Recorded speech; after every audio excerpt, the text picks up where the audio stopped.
So today we are going to talk about the different sizes of block that we have to offer.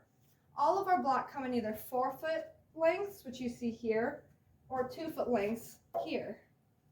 Many construction crews prefer starting with the 4-foot block on the lower courses, and then as they go up in height, they'll switch to the 2-foot block because it's easier to take up and down scaffolding and ladders. So if you look at these 3 blocks here, we have an 8-inch block, a 10-inch 6x6 core block, and then another 10-inch asymmetric block. These 3 blocks are all used for exterior walls. The 8-inch block has an R value of 24. The 6x6 core block has an R value of 26. And then the 10-inch asymmetric block has an R value of 32. This is our highest insulated block and our top of the line block.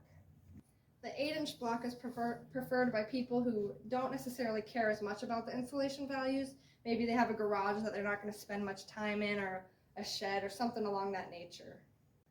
All of our wall blocks have matching corner and cap blocks, and the corner and caps only come in the 4-foot lengths as you see here. All of our block is in stock and ready to ship. Visit our website for more information.